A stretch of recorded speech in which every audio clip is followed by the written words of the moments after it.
Hello दोस्तों, Mashle magic and muscles episode 52 में आप सबका स्वागत है। पिछले एपिसोड में हमने देखा था रायन इनोसेंट जीरो के बेटे डेलिसेस्टर से लड़ रहा है, पर उससे वो पूरी तरह से हार रहा है। उसकी हालत बहुत ज़्यादा खराब है। अब आगे एपिसोड की शुरू में हमें फिन को दिखाया जाता है। वो सोच रहा है मेरे भाई ही है जो मेरी दुनिया में सब कुछ है, सिर्फ वही मेरे पास है। उसके पास बहुत ज़्यादा टैलेंट था, वो मेरे जैसा कमज़ोर बिल्कुल नहीं था। मैं बिल्कुल यूजलेस हूँ, शायद इसीलिए वो मुझे देख नहीं पाता, शायद वो मुझसे शर्मिंदा है। प्रेजेंट में आते हैं, वो रायन को देखता है। उसकी हालत बहुत ज़्यादा ख़राब है, उसकी बॉडी की हर एक जगह से खून निकल रहा है। उसे ऐसे देख के डेलिसेस्टर हंसते हुए कहने लगता है इतना ज़्यादा डेस्परेट, मुझे काइंड ऑफ तुम्हारे लिए बुरा लग रहा है। ऐसे तुम्हें स्ट्रगल करते देखना, पर फिर भी ये फनी तो है। उसके बाद सुन के रायन कहता है कभी तुमने किसी चीज़ के लिए स्ट्रगल किया है? डेलिसेस्टर कहने लगता है बिल्कुल नहीं, मैं तो तुम्हारी तरह बिल्कुल नहीं हूँ।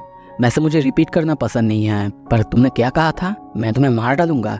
हाँ, पर अभी तो देख के लग रहा है तुम हार रहे हो। और तभी हम देखते हैं वो अपना बहुत ज़्यादा खतरनाक हमला रायन पर कर देता है। रायन रोकने की कोशिश करता है, पर उससे कुछ नहीं होता। वहाँ पे बहुत जोर से ब्लास्ट होता है। तभी हमें बहुत ज़्यादा खून नीचे गिरते हुए दिखाया जाता है। रायन नीचे बैठ जाता है, उसकी हालत बहुत ज़्यादा ख़राब है और वो सोचने लगता है मैं जितनी भी कोशिश करूं, उसकी हीलिंग एबिलिटी उसके लिए बहुत ज़्यादा एडवांटेज है और इसीलिए हर बार वो अपने बेस्ट तरीके से मैजिक को यूज़ कर पा रहा है। उसे इस हालत में देख के फिन चिल्ला के कहता है रायन मुझे मदद करने दो। पर तभी रायन चिल्ला के कहता है चुप रहो, मुझे अपने आप को रिपीट नहीं करना है। ये सुन के फिन को बहुत ज़्यादा गुस्सा आता है और वो चिल्ला के कहने लगता है तुम इतने ज़्यादा जिद्दी क्यों हो, इतने बुद्धू क्यों हो? तुम्हें दिखाई नहीं दे रहा है ये जो तुम शॉप करने की कोशिश कर रहे हो ये तुम्हें मार डालेगा? नहीं दिखाई दे रहा है तुम्हें, इडियट? रायन उसे चुप करने को कहता है ये तुम्हारे लिए कोई जगह नहीं है। तुम्हें तो एक नॉर्मल लाइफ जीना है, एक नॉर्मल फैमिली के साथ रहना है। शादी करो, बच्चे पैदा करो और उनके साथ अच्छे से रहो, एक नॉर्मल इंसान की तरह बूढ़े हो। ये सब बुरे काम मेरे जैसे लोगों पर छोड़ दो। पर रायन उसकी बात सुन के थोड़ा सा दुखी होता है और कहने लगता है सच में तुम सीरियस हो? तुम मेरे साथ हो, यही मेरे लिए सब कुछ है। हाँ, हो सकता है मैं बोला करता था, दूसरों की लाइफ से अपनी लाइफ कंपेयर करा करता था, पर सच में मैं बहुत ज़्यादा थैंकफुल हूँ कि मैं तुम पर रिले कर सकता हूँ। इस पूरे दुनिया में सिर्फ तुम ही तो हो जो मेरे पास है। प्लीज़ मुझे मदद करने दो। ये सब कुछ तुम्हें अकेला लेने की कोई ज़रूरत नहीं है। मुझे बिल्कुल नॉर्मल नहीं रहना है। मैं जैसा हूँ वैसे ही खुश हूँ। मेरे पास बहुत सारे दोस्त हैं जिनसे मैं सीख सकता हूँ। तभी वो मैश की बात याद करता है। रायन उसकी ये सारी बातें चुपचाप सुनने लगता है और अपने पास्ट के बारे में, हेडमास्टर के बारे में सोचने लगता है। और तभी वो फिन से कहता है मुझे अभी भी याद है तुम मेरे पास छोटे छोटे चीज़ों के लिए भी रोते रोते आया करते थे। तुम बड़े हो चुके हो फिन। तभी वो बाहर से उठता है और अपना अटैक चालू करता है, जो देख के फिन चिल्ला के कहता है रुक जाओ, नहीं नहीं, मुझे मदद करनी है उसकी। वो अपनी मौत की तरफ जा रहा है। और तभी हमें उसकी छड़ी को दिखाया जाता है। दूसरी तरफ रायन भी अपना हमला करता है। उसे देखते हुए डेलिसेस्टर भी अपना हमला कंटिन्यू करता है। फिन की छड़ी को दिखाया जाता है। वहाँ पे बहुत तेजी से एक रोशनी गिरता है और उन दोनों के बीच बहुत जोर से ब्लास्ट होता है। चारों तरफ उनके हथियार गिरने लगते हैं, जो देख के रायन और डेलिसेस्टर दोनों चौंक जाते हैं। और डेलिसेस्टर चौंक के कहता है क्या इतना पावरफुल मैजिक? फिन की छड़ी को दिखाया जाता है, वो उड़ते हुए फिन के हाथों में आता है। फिन चिल्लाने लगता है और तभी हमें दिखाया जाता है फिन का और एक मार्क अपीयर होता है। फिन चिल्ला के कहता है चेंजेस बटरफ्लाई सैनिटम। और वहाँ पे और एक बहुत पावरफुल एंटिटी को देखते हैं। रायन को दिखाया जाता है, उसके ऊपर बहुत सारा मैजिक उड़ने लगता है, उसके चारों तरफ बटरफ्लाई जैसा मैजिक उड़ने लगता है और रायन धीरे धीरे पूरी तरह से हील होने लगता है। और वो ये देख के खुद भी चौंक जाता है और डेलिसेस्टर भी ये देख के चौंक जाता है। तभी डेलिसेस्टर अपना अटैक करते हुए कहता है तुम सिर्फ अपने आप को रिस्टोर कर चुके हो, पर अभी भी तुम मुझसे बहुत ज़्यादा कमज़ोर हो, तुम मुझे हरा नहीं सकते। वो अपना हमला करता है, पर सेकंड्स के अंदर देखते उसके सारे तलवार और को तोड़ते हुए रायन अपना अटैक उस पर करता है। रायन के सारे तलवार उसके बॉडी के अंदर घुस जाते हैं। उसकी हालत बहुत ज़्यादा खराब होता है और वो बस सोचने लगता है पर कैसे? कुछ सेकंड्स पहले ही तो मैं उससे बहुत ज़्यादा ताकतवर था। क्या वो दोनों अपने पावर्स को कंबाइन कर रहे हैं? तभी रायन चिल्ला के कहता है मुझे एक करेक्शन करना है। मैंने तुमसे कहा था मैं तुम्हें मारूंगा, पर मेरा मतलब था हम तुम्हें मारेंगे। फिर रायन अपना हमला चालू करता है। डेलिसेस्टर रोकने की कोशिश करता है। हर बार रायन उसके सारे अटैक को अपने बॉडी पे ले रहा है और उस पर अटैक कर रहा है। और दूसरी तरफ हम फिन को देखते हैं, फिन अपने मैजिक से उसको इंस्टेंटली हील कर दे रहा है। ये देख के डेली सिस्टर चौंक के कहने लगता है वो मेरे सारे अटैक को अपने बॉडी के ऊपर ले रहा है और उसके भाई उसे हील कर रहा है, पर कब तक? आखिरकार वो तो सिर्फ एक ह्यूमन ही है ना, थोड़ा सा टाइमिंग का मिस्टेक हो जाएगा तो वो मर जाएगा।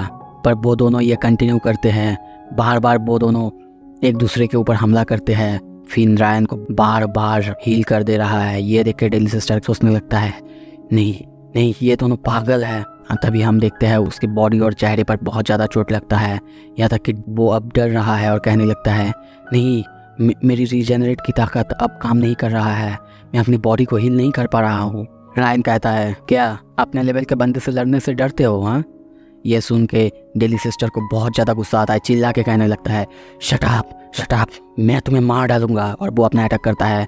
पर रायन आसानी से उसे डॉज करके उस पर फिर से हमला करता है और कहने लगता है अब मुझे ये मत बताना कि तुम अभी स्ट्रगल कर रहे हो। डेली सिस्टर के आंखों में हम डर को देखते हैं और तभी हम देखते हैं रायन एक ही झटके में उसके सर को काट देता है। सोच पा रहे हो, उसके सर को काट देता है, पर फिर भी वो नहीं मरता। उसका रीजनरेट की ताकत अभी भी थोड़ा थोड़ा बचा हुआ है और वो कहने लगता है नहीं, कैसे? मैं कभी भी अगर वापस आऊँगा मैं तुम्हें मार डालूंगा, याद रखना। उसकी बात सुनकर रायन कहता है तुम्हारे जैसे लोग जो बड़ी बड़ी बातें करते हैं बाद में वैसा कुछ भी नहीं कर पाते हैं, और तभी इंस्टेंटली वो उसे ख़त्म कर देता है और वहीं पे इनोसेंट जीरो का बेटा डेली सिस्टर खत्म हो जाता है। सीन शिफ्ट होता है, दूसरी तरफ हमें दिखाया जाता है डॉट अभी भी एपिडेम की पॉइजन की वजह से नीचे गिरा रहा है। ये देख के लेंस कहता है पागल बगल हो क्या, तुम्हें पता नहीं है एनिमी के हाथ के खाना कभी खाना नहीं चाहिए। डॉट और उसका झगड़ा फिर से लग जाता है, वो दोनों आपस में ही बातें करने और झगड़ने लगते हैं। एपिडेम कुछ बोलने की कोशिश करता है पर वो दोनों उसे पूरी तरह से इग्नोर करते हैं। एपिडेम ये भी सोचता है मुझे लगता है ये लोग मुझे भूल गए, वो दोनों अभी भी झगड़ रहे हैं। डॉट अपने आप को मेन कैरेक्टर कहता है। दूसरी तरफ हम लेंस को देखते हैं, वो प्लास्टिक के बैग से हवा को अपने मुंह में खींच रहा है। ये देख के डॉट पूछता है ये आखिर क्या चीज़ है? वो कहता है ये मेरे बहन की रूम की हवा है। ये सुन के डॉट कहता है ये तो बहुत बुरा है, मतलब ऐसा कोई कैसे कर सकता है, ऐसा कोई साइको ही कर सकता है। पर तभी दूसरी तरफ हम देखते हैं एपिडोम उन पर अपना अटैक करता है और कहने लगता है मेरे पास इतना टाइम नहीं है, सो मैं सब कुछ जल्दी जल्दी करूँगा। सीन शिफ्ट होता है, हम देखते हैं डॉट अपने ग्रेविरोल मैजिक से उसके अटैक को नीचे पूरी तरह से डिफेंड कर चुका है। उसे ऐसा करते हुए देख के एपिडेम थोड़ा सा चौंकता है और कहता है ये तो अर्सलम है, द लेजेंडरी मेटल, जो कि अपना शेप चेंज कर सकता है। लेंस भी चौंक के सोचने लगता है मेरी ग्रेविटी का इस पर कोई असर नहीं हुआ। डॉट उसे समझाने की कोशिश करता है ये बंदा बहुत ज़्यादा ताकतवर है, क्यों ना हम साथ में। तभी देखते हैं उस मुंह से कुछ बाहर निकलने लगता है, वहीं पे वॉमिट कर देता है। एपिडेम उसे देख के हंसते हुए कहने लगता है अब असर चालू हुआ, मेरा ये जो पोशन है इंसानों के अंदर से मैजिक को ड्रेन कर लेता है जो कि मैंने खुद बनाया है। ये देखो मैं इन सारे चीज़ों के बहुत ज़्यादा दीवाना हूँ, इन सब को देखना मुझे बहुत अच्छा लगता है जब दूसरों के अंदर से मैजिक ख़त्म हो जाता है। देखो ये, और तभी हम वहाँ पे देखते हैं बहुत सारे इंसानों को, सबकी हालत बहुत ज़्यादा ख़राब है, उनके अंदर कोई भी मैजिक नहीं है और मैजिक को खींच लिया जा रहा है। एपिडेम कहने लगता है मुझे ऐसे गिनी पिग्स बहुत ज़्यादा पसंद है और जल्द ही मैं तुम दोनों को भी मेरे कलेक्शन में ऐड करूँगा। सारे इंसान मैजिशियंस को दिखाया जाता है, उनको बहुत ज़्यादा तकलीफ़ हो रहा है, सब चिल्ला रहे हैं, अपनी बॉडी को पकड़ के कोशिश कर रहे हैं बाहर आने की, पर वो सब कुछ नहीं कर सकते। एपिडेम कहने लगता है मुझे बहुत ज़्यादा क्यूरियोसिटी होता है जब मैं ये सब करता हूँ और ऐसा करता हूँ तो कोई भी मुझे नहीं रोक सकता। डॉट ऐसा देख के उसे समझाने की कोशिश करता है हे हमें साथ में लड़ना चाहिए, ये बंदा पागल है। पर लेंस मानने को तैयार ही नहीं, वो अकेला लड़ना चाहता है, पर डॉट बार बार उसे समझा रहा है।